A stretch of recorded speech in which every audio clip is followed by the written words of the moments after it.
So when I, 24 female, was like 8, I broke a vase that was precious to my stepmom.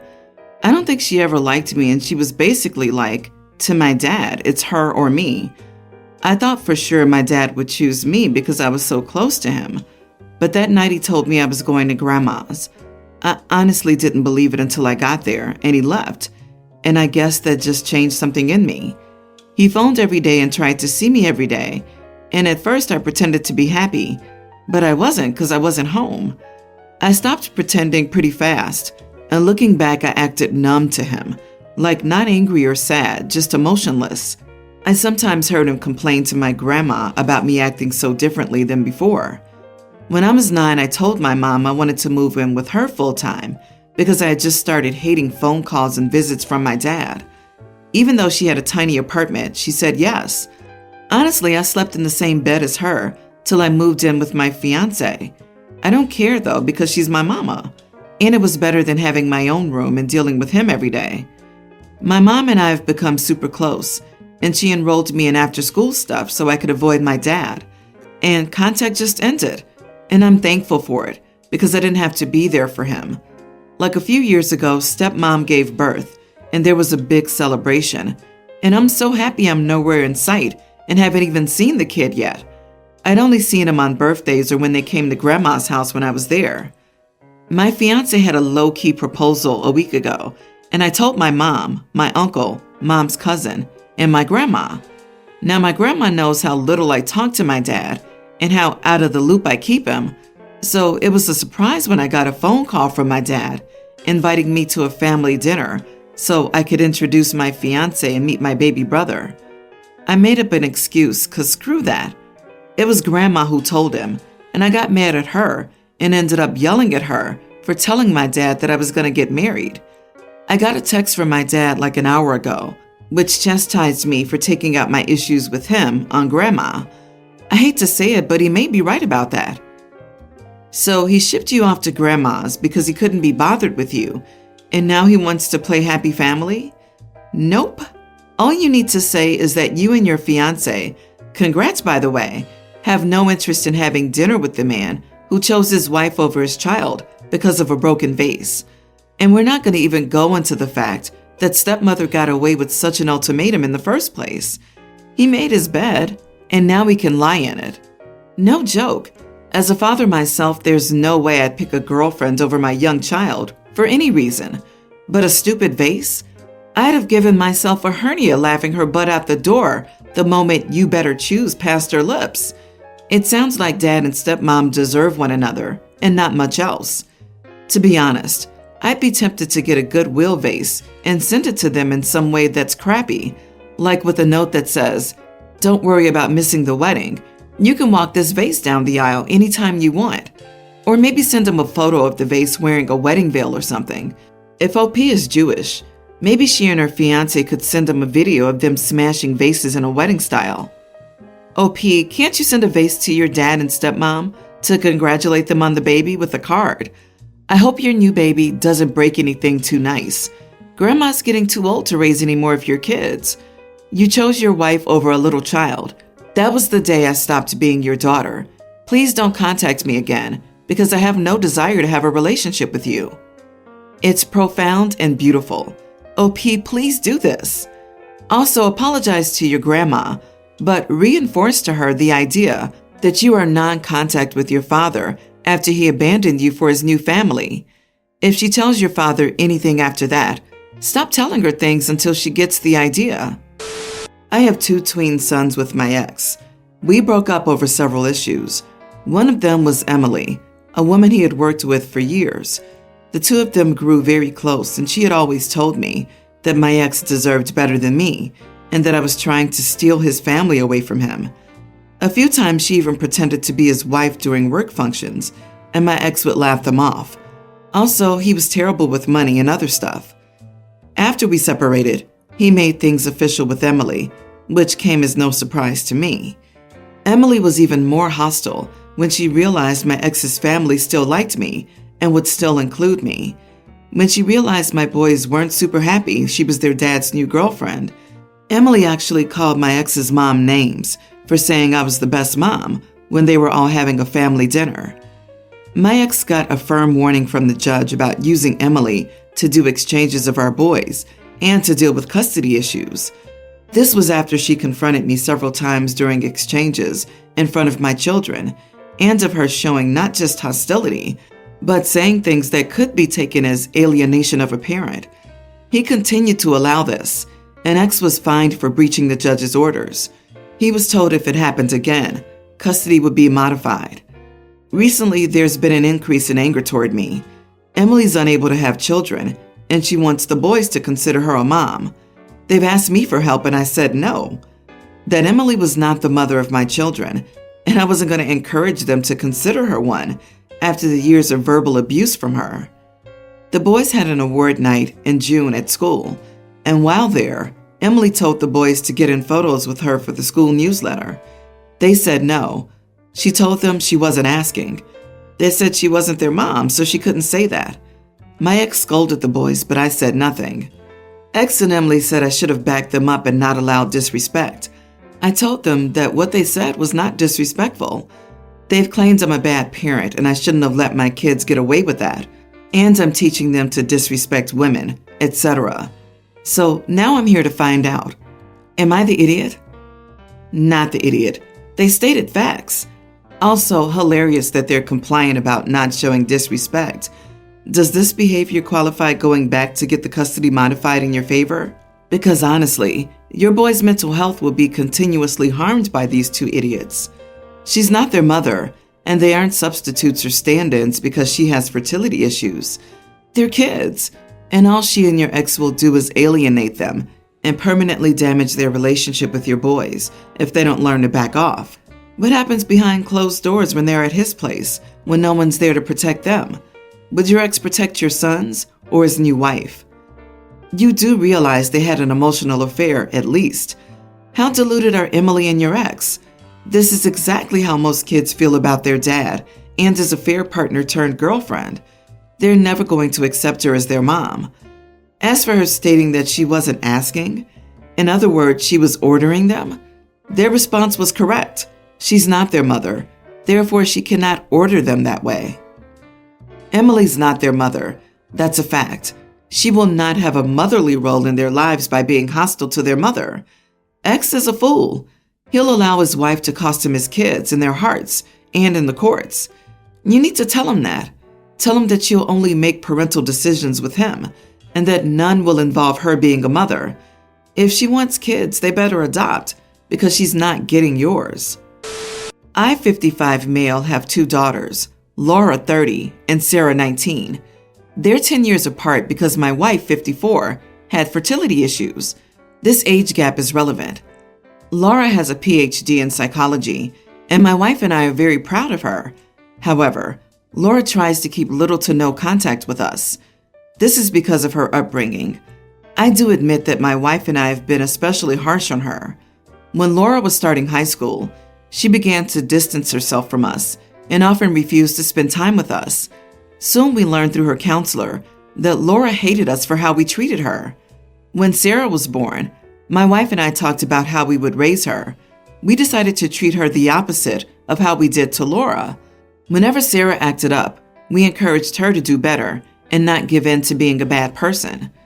I admit that Sarah had a more uncomplicated childhood, which has caused Laura to resent her, my wife, and me for that.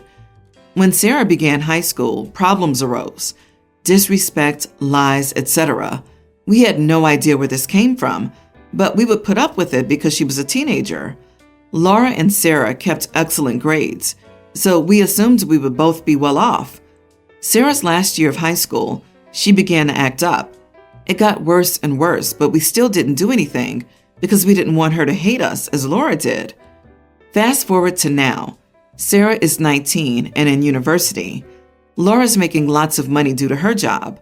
Recently, Sarah got into trouble because she attempted to flirt with one of her professors and sent him inappropriate pictures. My wife and I decided we'd had enough, and we yelled at her for what she did. In the following days, I would often tell Sarah how respectful and successful Laura was. One day I told her I should have raised her how Laura was raised, and she snapped. She yelled that I mistreated Laura during her childhood, that she couldn't give a crap about my wife and me, and that I showed favoritism toward one daughter over the other, and that my comments hurt her because she believed we were good parents. Additionally, she admitted that she started acting rudely to us because Laura gave her a journal that she wrote in high school. In that journal, she wrote about how we would punish her and why she was being punished. She then proceeded to run up to her room crying. My mother just sent me a huge text, disowning me for how I mistreated Laura and raised Sarah. My relatives all hate me just because Sarah was upset that I showed favoritism to Laura over her. I raised Sarah with love, but she treats me terribly for it, and my wife and I feel like I'm justified for what I did. So, am I the idiot? You are the idiot. You even met with her school guidance counselor and didn't change? In all these years of raising children, you never looked for any advice on how to parent, read a book on parenting, asked someone's friends? Your problem is you're a terrible parent. It's not about favoring one child over the other. I suspect your relationship with your children is not a repairable problem. Get some help. Something doesn't add up here. Your kids are 10 years apart, and you decided when Sarah was born to attempt a different parenting style. So Laura was about 10 years old, right? Yet you only learned in her high school years that she resents how you raised her.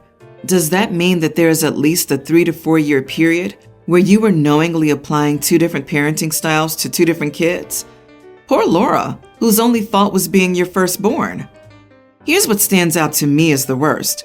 OP was doing the lenient parent act with his second daughter, but didn't stop being a rigid parent with his then 10-year-old first daughter, whom he continued to punish severely through high school. Yes, you are the idiot, OP, for not seeking therapy the moment you realized Laura hates you. Instead, you had another when you were never mentally prepared for any. This reads like something from the 1950s. You sound incredibly oblivious as to what makes humans happy and live fulfilling lives. Stop focusing on grades, money, status, and other earthly goods. Focus on your family's well-being and mental health. I, 24 female, am engaged, and we're in the stage of organizing the fine details of our wedding. It's a big event since my husband and I have large families, and the last few months have been hectic. However, the person making it the most stressful is, ironically, my mother. Despite me being an adult, she still feels the need to run my life and have a say in everything I do. She believes that physical appearance should be the most important thing to all women, and that not having a good body and not putting in effort in makeup, skincare, etc., is a sign that a woman has no self-respect. Growing up, I had many issues with my body image due to her, to the point where I was hospitalized for 6 months from an eating disorder. While I physically recovered years ago, I'm still very self-conscious about my body. For example, my wedding dress fitting was yesterday, and my mother had talked about it since I announced our engagement because she wouldn't want me to look fat on my wedding day. She constantly would tell me what to and what not to get in a dress, even showing me pictures and saying things like, "Don't get a dress like this. It'll make your stomach more noticeable." I'm very open to advice, but what she's doing isn't helpful, and she knows it. I lied about the fitting date to her, and when I went yesterday, I took only my maid of honor and a few bridesmaids. They all knew to keep it a secret, and the fitting went great. It wasn't until I got home that I got a call from my mother. A distant friend had seen us leave the shop and mentioned something to my mother, not knowing it was a secret. She was furious, saying I would look like a pig while walking down the aisle now, and that I was a self-centered brat who not only didn't invite, but actively lied to her about when the fitting was. I thought my family would back me up, but several of them said that while it was understandable I didn't want to invite her, I was an idiot for lying to her, which made me wonder if I was so wrong for lying. Not the idiot. She said you'd look like a pig? What? That's crazy. I'm honestly at a loss for words. Everyone gets super emotional during these times, but wow. Instead of Bridezilla, it's Momzilla. I suggest you lie about the wedding date as well, maybe even the location. Honestly, I'd be lying about my phone number and address. OP, your family does not grasp how awful your mother is and is basing their views on how a non-abusive mother should be treated.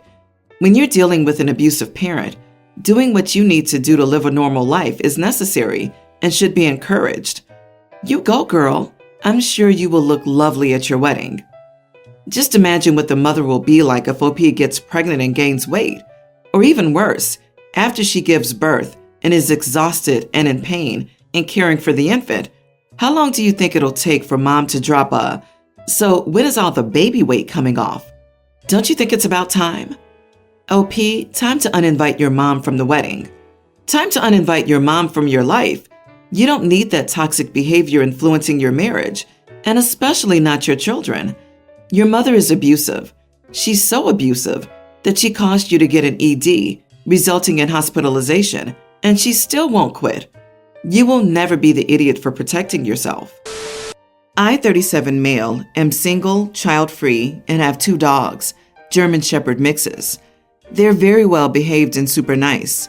My nibblings, aged toddler and tween, love them.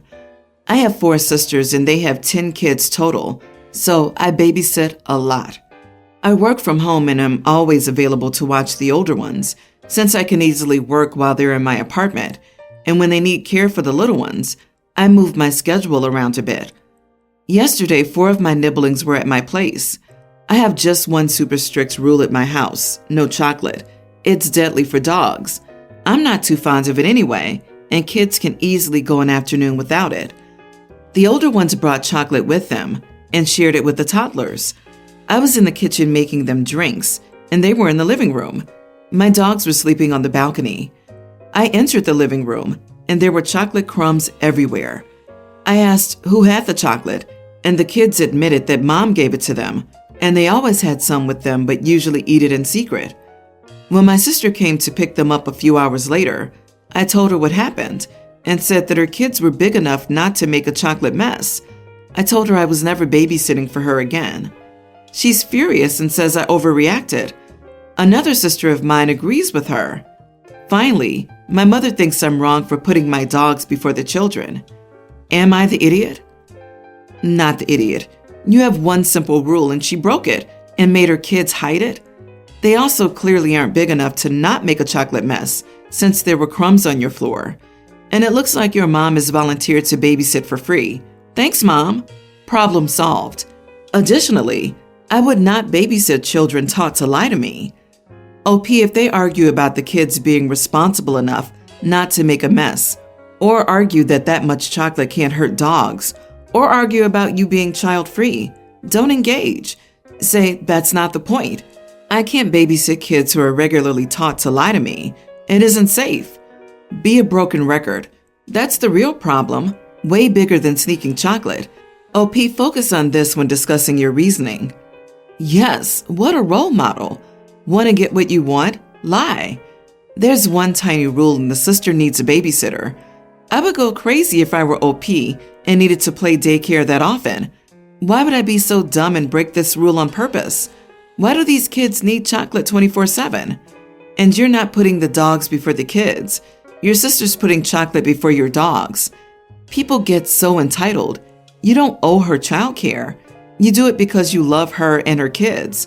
It's not a right, it's a privilege.